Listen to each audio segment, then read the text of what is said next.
Hello student, this is Akhil and welcome to my YouTube channel. आज start करेंगे class 12th का partnership account. अगर बात करें पार्टनरशिप का, तो कोई भी बिजनेस अगर 2 से अधिक व्यक्ति द्वारा चलाया जाता है तो वो पार्टनरशिप होगा। यहाँ पे हमें क्लास 12th में यही पढ़ना है कि पार्टनरशिप में जो चलाया जाता है बिजनेस, उसका डेटा मेंटेनिंग हम कैसे करेंगे, यही सीखना है। बात करें अगर क्लास 11th की, तो 11th में आप लोगों ने पढ़ा था sole proprietorship. Sole proprietorship means कि ऐसा बिजनेस जिसका ऑनर्स यानी कि मालिक सिर्फ एक होता है, जो भी उसमें प्रॉफिट होता है वो अकेले उठाता था। उसमें आप लोग क्या करते थे? सबसे पहले जर्नल करते थे, लेजर बनाते थे, ट्रायल बैलेंस बनाते थे, trading and profit and loss account बनाते थे और बैलेंस शीट बनाते थे। उसमें trading and profit and loss account में आप लोगों ने क्या करते थे कि नेट प्रॉफिट वगैरह निकालते थे। तो नेट प्रॉफिट को आप लोग वहाँ पे किसी दूसरे पर्सनों के बीच डिस्ट्रीब्यूट नहीं करते थे। वहाँ पे जो अकेला सिंगल जो पर्सन होता था वो सारे प्रॉफिट को लेके जाता था। उसको किसी दूसरे से डिसीजन लेने की ज़रूरत नहीं होती थी, किसी को इन्वॉल्व करने की ज़रूरत नहीं होती, ना ही वो प्रॉफिट किसी के बीच डिस्ट्रीब्यूशन होते थे। बट यहाँ पे ऐसा नहीं होगा। यहाँ पे क्या करना है हमें कि बिजनेस होंगे, सब कुछ वही होगा, डेटा मेंटेनिंग भी यहाँ पे करेंगे, कैश बुक वगैरह वहाँ भी बनाए जाते थे, कैश बुक वगैरह यहाँ भी बनेगा, सब कुछ होगा। यहाँ भी बैलेंस शीट बनेगा, यहाँ भी लेजर बनेंगे। बट कंडीशन ये होगी कि यहाँ पे एक सिंगल पर्सन का नहीं, यहाँ पे कई ठे पर्सनों का बनाया जाएगा।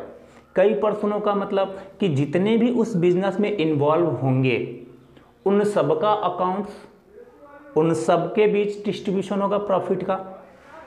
तो यहाँ पे हमें यही डिस्कस करना है कि अगर पार्टनरशिप में बिजनेस को स्टार्ट किया जा रहा है तो उसमें जो भी हम डेटा मेंटेनिंग करेंगे, जो भी हम प्रॉफिट निकालेंगे, उस प्रॉफिट को किस तरीके से डिस्ट्रीब्यूट करना है, उनका लेजर कैसे प्रिपेयर करना है, उनका बैलेंस शीट कैसे प्रिपेयर करना है, ये सारी चीज़ें हमें यहाँ पे देखना है। तो सबसे पहले अगर बात करें पार्टनरशिप की, तो पार्टनरशिप होता क्या है? तो बहुत ही सिंपल है। आप सिर्फ ध्यान से बातों को सुनिए और वीडियो लास्ट तक देखिए, एकदम बिल्कुल क्लियर होगा। बहुत ही आसान चैप्टर है, बहुत ही सिंपल चैप्टर है।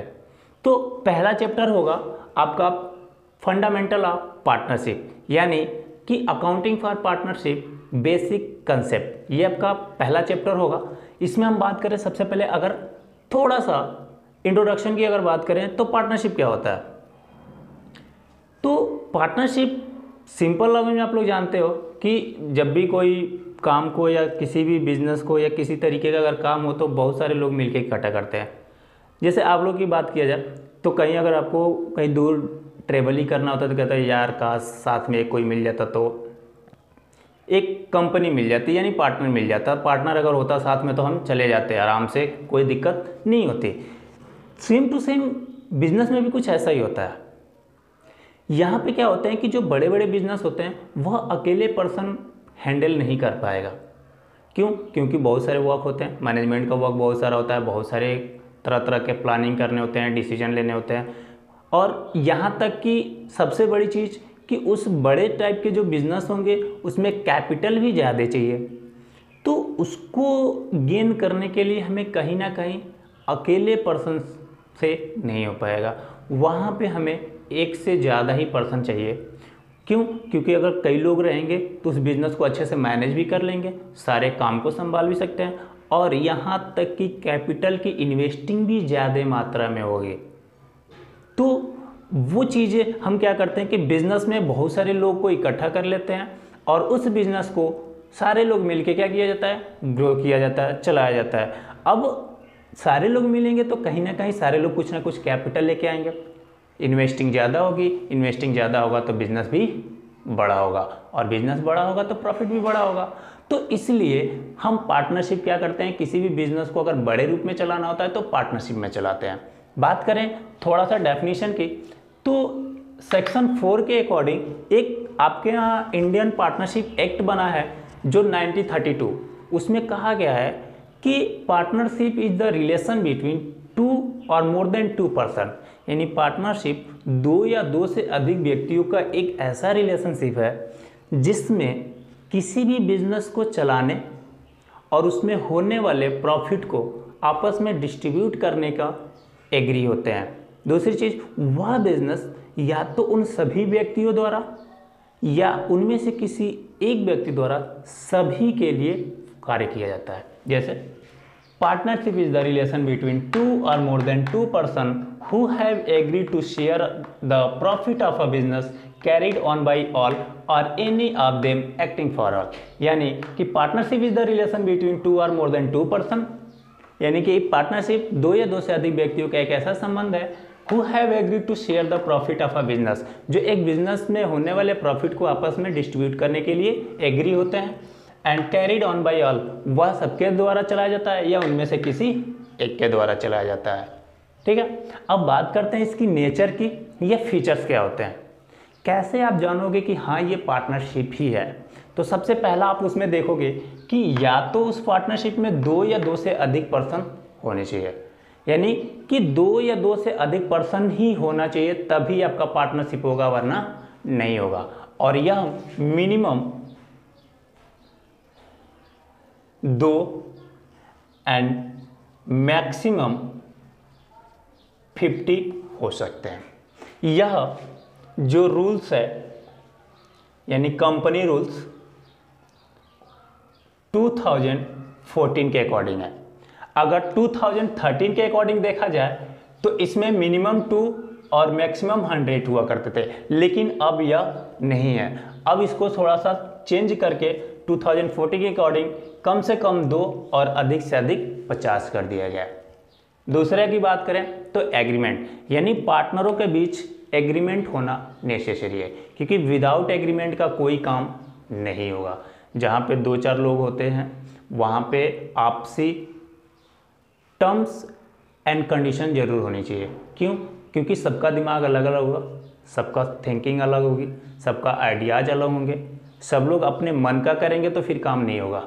तो सबकी बातों को मिला के एक अलग कंक्लूजन निकाल के तैयार किया जाता है और सबसे आपस में बात कर लिया जाता है कि हाँ इस तरीके से बिजनेस को स्टार्ट करना है। तो वह जो आपस में बैठ के जो बातें होती है पार्टनरों के बीच, उन्हीं को बोलते हैं एग्रीमेंट। थर्ड की बात करें, बिजनेस का होना, यानी कि आपके पार्टनरशिप में बिजनेस का होना नेसेसरी है। यानी कि ऐसा बिजनेस, देखो पार्टनरशिप में बहुत सारे वर्क होते हैं, लेकिन कुछ ऐसे वर्क होते हैं जो विदाउट बिजनेस का होता है। पार्टनरशिप तो भी होता है लेकिन वो बिजनेस वाला नहीं होता है।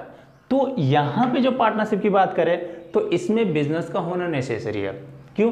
क्योंकि जो भी आप गुड्स को परचेज करोगे या सेल्स करोगे वह प्रॉफिट मोटिव के लिए होना चाहिए, और जो प्रॉफिट मोटिव के लिए सेल्स और परचेज करते हैं वह हमारा बिजनेस कहलाता है, और ऐसा बिजनेस हमारा पार्टनरशिप होगा। चौथे पॉइंट की बात करें तो शेयरिंग ऑफ प्रॉफिट, इसमें जो भी प्रॉफिट होगा वो शेयरिंग होगा, यानी कि जितने भी पार्टनर होंगे उनके सब के बीच उस प्रॉफिट को क्या किया जाएगा, डिस्ट्रीब्यूट किया जाएगा। पांचवें पॉइंट की बात करें तो business carried by all or any of them acting for all, यानी कि वह बिजनेस या तो सभी पार्टनरों द्वारा चलाया जाएगा या उनमें किसी एक पार्टनर के द्वारा सबके लिए चलाया जाएगा। क्यों? क्योंकि देखो अगर जितने भी पार्टनर होंगे या तो सभी पार्टनरों द्वारा उस कंपनी में या उस फॉर्म में काम किया जाएगा। अब उस फॉर्म में जब काम किया जाएगा तो या तो सब पार्टनर रहेंगे और नहीं तो सबकी जगह पे कोई एक को चूज करके भाई तुम क्या करो, इस बिजनेस को संभालो, हम लोग अपना दूसरा काम करेंगे। तो लेकिन हाँ, वह पर्सन जो अकेला दिया जाएगा वह पर्सन सबके लिए वर्क करता है। तो वही कहा जाता है कि या तो वो फॉर्म पूरे पार्टनरों द्वारा चलाया जाएगा, नहीं तो किसी एक के द्वारा सबके लिए चलाया जाता है। तो ये थे आपके छोटे से वे में बहुत ही सिंपल जो आपका पार्टनरशिप का डेफिनेशन और उसके नेचर्स और फीचर्स। कंटिन्यू करने के लिए आप बने रहिए, नेक्स्ट वीडियो आपका होगा पार्टनरशिप डीड के बारे में। Thank you.